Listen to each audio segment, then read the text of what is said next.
नमस्कार, मी पंजाब डक. आजपासून एक खास करून विदर्भासाठी अंदाज देणार आहे. विदर्भातल्या शेतकऱ्याला अमरावती जिल्हा आहे, तर अमरावती जिल्ह्यामध्ये 25, 26, 27च्या दरम्यान चांगला जोराचा, काही ठिकाणी मुसळधार, अतिमुसळधार पाऊस अमरावती जिल्हा, वर्धा, भंडारा, गोंदिया, चंद्रपूर, यवतमाळ, अकोला जिल्हा ह्या परिसरामध्ये ह्या म्हणजे 4-5 दिवसामध्ये चांगला जोराचा पाऊस पडणार आहे. म्हणून विदर्भ वासियासाठी आनंदाची बातमी. पश्चिम विदर्भामध्ये बुलढाणा जिल्ह्यात देखील चांगला पाऊस असणार आहे, म्हणून त्यांनी देखील अंदाज लक्षायचा. हिंगोली, वाशिमकडे पाऊस पडणार आहे. सर्वदूर नाही पण भाग बदलत पडणार आहेत. पिकाला दिलासादायक असणार आहे, म्हणून हे लक्षायचं. नांदेड जिल्ह्यात आज दुपारनंतर आणि रात्रीच्याला चांगला रिमझिम पाऊस सुरू राहणार आहे, म्हणून नांदेडकरांनी अंदाज लक्षायचा. यवतमाळ जिल्ह्यात आज रात्रीच्याला चांगला जोराचा पाऊस चालू राहणार आहे, यवतमाळ जिल्ह्यातून अंदाज लक्षायचा. तेलंगणात देखील आज बऱ्याच भागामध्ये रात्रीच्याला पाऊस असणार आहे, म्हणून तेलंगणाच्या शेतकऱ्यांना अंदाज लक्षायचा. परभणी जिल्हा, जालना जिल्हा, लातूर जिल्हा आणि बीड जिल्हा या 4 जिल्ह्यामध्ये आज दुपारनंतर विखुरलेल्या स्वरूपाचा बऱ्याच भागामध्ये पावसाचं आगमन होणार आहे. सर्वदूर काही पडणार नाही, पण भाग बदलत पिकाला जीवदान ठरणारा असा पाऊस असणार आहे, म्हणून हे लक्षात येतं. सोलापूर जिल्ह्यात आज देखील सांगोला परिसरामध्ये, पंढरपूर, आटपाडी त्या तिकडे देखील चांगला पाऊस असणार आहे, म्हणून त्यांनी देखील लक्षात यायचं. त्याच्यानंतर इकडं श्रीगोंदा, अहिल्यानगरकडे तिकडे देखील आज बऱ्याच भागामध्ये पावसाचं आगमन असणार आहे, पाथर्डी त्या परिसरामध्ये, म्हणून त्यांनी देखील अंदाज लक्षात यायचा. कोकणपट्टीमध्ये कोल्हापूरपासून राधानगरी असा पाऊस पालघरपर्यंत त्या कोकणातला पाऊस चालूच राहणार आहे सरीवसरी, म्हणून ते लक्षात यायचं. पण त्याच्यानंतर पुण्याला देखील आज सरीवसरी येत राहतील, म्हणून पुणेकरांनी देखील अंदाज लक्षात यायचा. त्याच्यानंतर संगमनेर, अकोल्याच्या सरीवसरी चालूच राहतील. तिथं नाशिककडं इगतपुरीकडे पाऊस पडत असल्यामुळे नाशिककडे देखील सरीवसरी पाऊस राहतील, म्हणून त्यांनी देखील अंदाज लक्षात यायचा.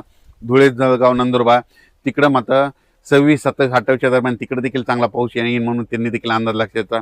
सर्वदूर पडणार नाही, पण विखुरलेल्या स्वरूपाचा असणार आहे.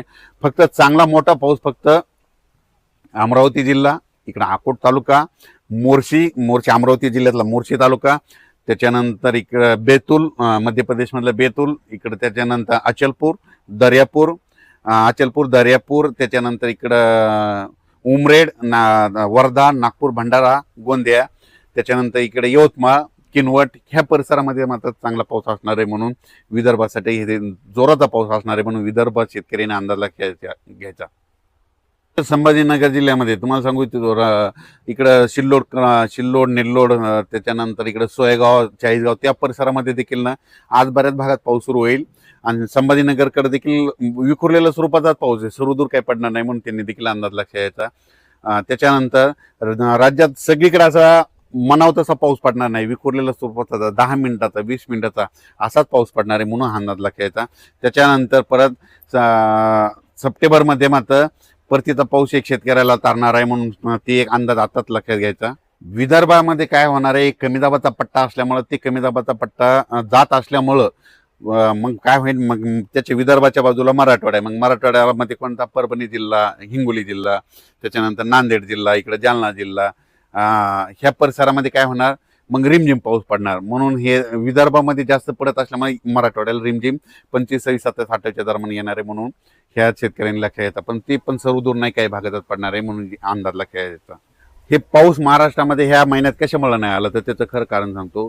की काय होतंय की विशाखापट्टणम ते भुवनेश्वरच्या जवळजवळ कमी दाबाचे पट्टे तयार झाले, तर ते काय होतात, ते सरळ नागपूरकडे येतात. नागपूरकडून काय होतात, इकडं अमरावतीकडून इकडं बैतूलहून इकडे इंदोरकडे जात असल्यामुळे एका पाठोपाठ जवळपास 3 लो प्रेशर कमी दाबाचे पट्टे तिकडंच चालले. तर मग तिकडं जात असल्यामुळे महाराष्ट्रातलं सगळं बाष्प तिकडे खेचलं जाते, म्हणून महाराष्ट्रातला सध्या पाऊस बंद आहे. त्याच्यामुळे महाराष्ट्रात एवढा जोर धरून पाऊस नाही.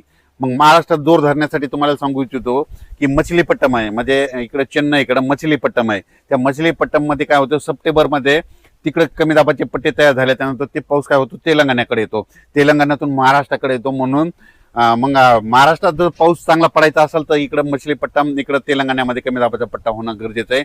पण भुवनेश्वरकडे कमी दाबाचे पट्टे झाले की ते सरळ पाऊस नागपूरकडे जातो, नागपूरकडून मध्य प्रदेश, इकडे उत्तर प्रदेश, इकडे गुजरातकडे तो पाऊस जात असल्यामुळं महाराष्ट्रातला पाऊस कमी आहे, दुसरं काही याच्यामध्ये काही कारण नाही. त्याच्यानंतर हे सगळीकडे काय व्हायचं, सरळ 3 एका पाठोपाठ 3 कमी दाबाचे पट्टे केले. आणि आता जे नंतर सप्टेंबरमध्ये जे कमी दाबाचे पट्टे येणार आहेत ते काय होणार आहेत, परत अरबी समुद्रात देखील मान्सूनसाठी पोषक वातावरण तयार होणार आहे. त्याच्यानंतर इकडं मछलीपट्टम इकडं चेन्नईकडे देखील चांगलं सक्रिय होणार आहे. मग तिकडं वातावरण सक्रिय झाल्याच्या नंतर ते पाऊस महाराष्ट्राकडे सप्टेंबर ऑक्टोबरमध्ये असणार आहे. म्हणून शेतकऱ्याला सांगू इच्छितो या ऑगस्ट महिन्यामध्ये सर्वदूर पावसाची अपेक्षा धरू नका. फक्त विदर्भातच पाऊस पडणार आहे. तेच कारण ते कमी दाबाचे पट्टे त्या साईडनं जात असल्यामुळं, आणि सप्टेंबर मात्र आपल्याकडे ते कमी दाबाचे पट्टे इकडून तयार होते आणि ते पाऊस आपल्याला येणार आहे. म्हणून हे शेतकऱ्यांनी अंदाज लक्षात घ्यावा.